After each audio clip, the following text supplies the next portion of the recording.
Here's our buoy tent update for August 7th. Today I flat out cheated. I jumped out in the ocean, and what I did is I started out around buoy 4, buoy 2, and it was still part of the ebb tide, and that current was ripping. It was pulling out pretty hard at about 3.5 knots. Allowed us to cover a lot of ground pretty quick. We scratched out one here, one there, but it was not what you would expect for the ocean.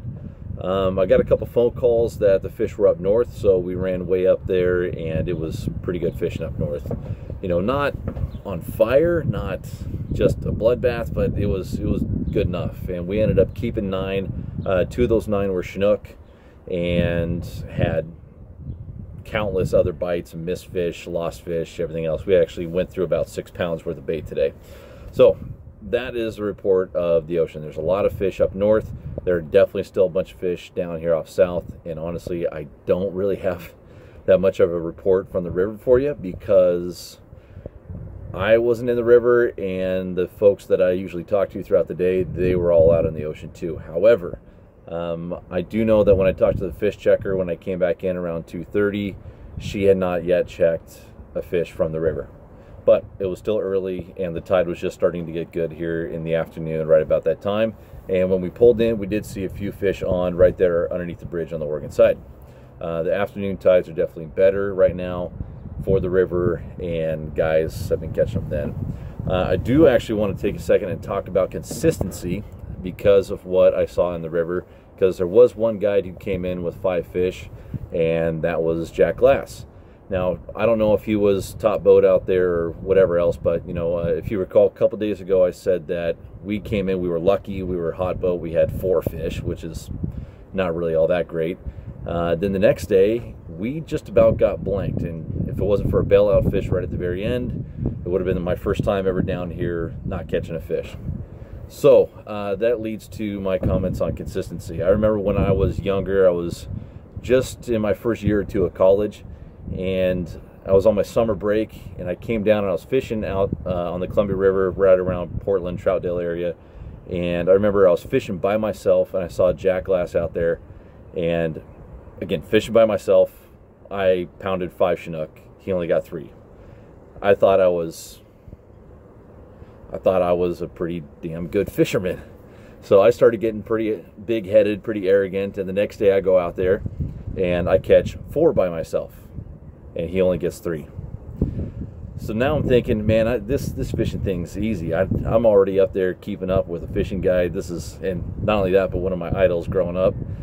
And then the next 3 days straight, I didn't touch a single fish. And guess what? Jack got 3 or 4 fish each day. I learned very quickly from that week alone that consistency matters over anything else. So that is something I'm still struggling with, and always trying to get better every day is being consistent. And here in the river, that is one of the best things. Some of the best guides that are out here, they are consistently catching fish regardless of what the rest of the fleet is doing. With that being said, the tides are going to start getting better here over the next couple days, and we should start seeing some more fish caught. Let's cross our fingers, because we are all ready for those epic buoy tent bites once again.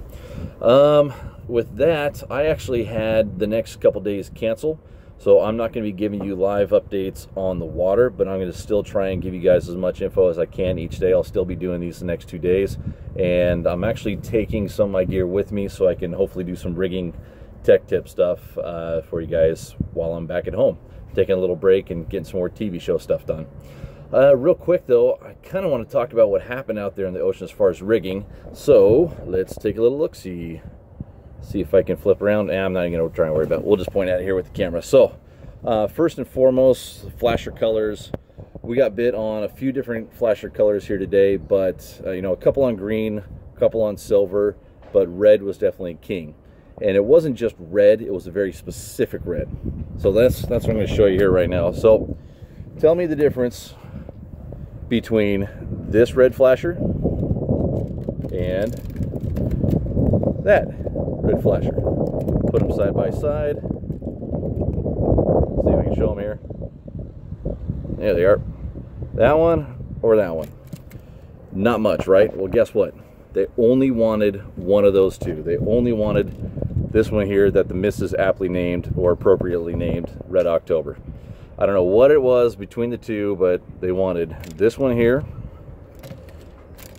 and not this one. Really, really close, but man, they only wanted Red October. So take that for what it's worth. Once I switched them all over to that, man, we started catching them pretty consistently, and that did seem to help. Now, I'm not a guy that's really sold on color, but sometimes you just can't argue with the fish. You got to give them what they want. As far as the rest of the gear goes, real quickly, because I am going to do a full gear breakdown, but definitely running sliders. Sliders help for sure, because we actually had a few fish get tangled up and wrapped up in the net and in other lines, and so having sliders was a big help. The main line that I'm running is actually, it's pretty cool. So Maxima just came out with a brand new tuna blue, which I prefer over the high-vis yellow. I still want to be able to see it, and so the high-vis yellow, I feel like sometimes looks like a laser beam going through the water, especially out there in the clear ocean water. So this new tuna blue, they actually just came out with it here. Focus, there it goes. It just came out with it here in the last, I don't know, month or two, whatever it is. And I switched all my mono reels over to that, and I think I'm really impressed by it.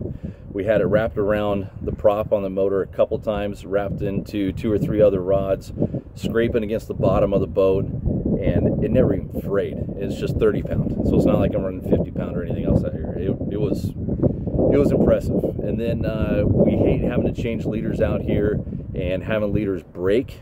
And that always tends to happen when these fish get in the net, especially the coho. They just roll themselves up and it breaks that back hook off pretty quickly. But my buddy was fishing some of that 40-pound fluorocarbon, and I switched over to that, and that Maxima 40-pound fluorocarbon, that stuff is just, it's freaking bulletproof. I'm not a fluorocarbon guy, honestly. I hate it. I think it's too brittle. I hate tying knots with it. I have been running 50-pound ultra green, but out there in the ocean again, sometimes you need to go with something like fluorocarbon. And so I tried this 40-pound fluorocarbon. Yeah, that's some pretty tough stuff. Flashers, we already went through that. Mainline talked about it. Hooks and whatever else. So my hook spacing is 2 fingers. See if I can show it there. So 2 fingers right there between my top and bottom hook. There's the bottom hook.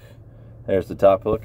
And I'm going with 2 finger spacing between the two, and even fudging just a little bit because the anchovies this year are huge. So we're actually getting some short biters, but you're only allowed 2 hooks out there in the ocean. If you wanted to, you could add a 3rd hook down below there, whether it's a another 3/0 or a 2/0 or even a treble back there, like a size 2 treble.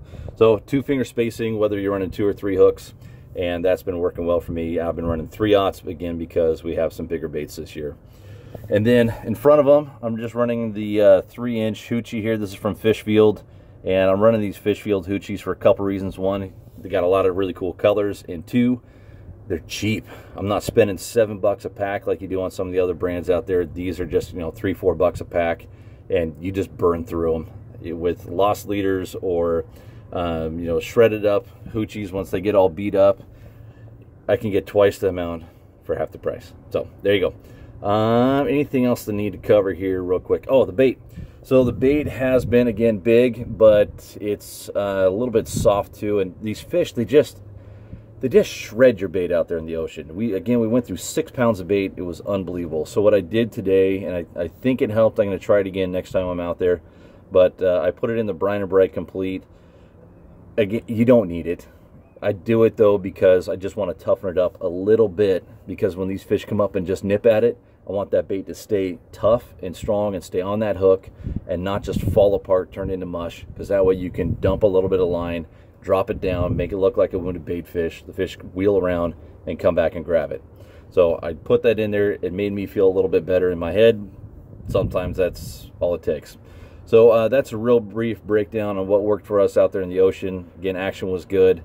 Red color flasher, that specific red color flasher seemed to work better than anything else. The pawn shop actually did pretty good. That guy there.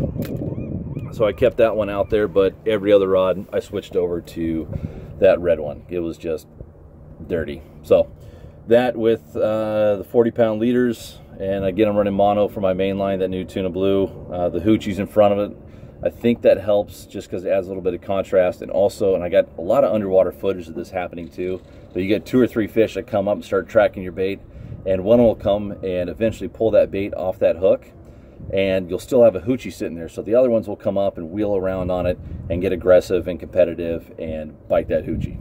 So I run it up there again. It helps up here. Whether you need it or not, no you don't, but I just like adding it just because you get all the different colors, you know, like you can add in your pinks, your red and whites. Blue got bit pretty well today. The white and glow, for whatever reason, I've been going too well, but your pinks, your red and whites, your blues, green hoochie got bit okay today too. All right, this is supposed to be a short one. It's turned into a 10-minute one. I apologize. Again, I got the next couple days off, but I will still be giving you guys updates with the info I do get, and also some gear breakdown, taking it all home, so that way I can show you how I'm rigging up some of the stuff. Okie doke, I'm out of here, heading home. Later.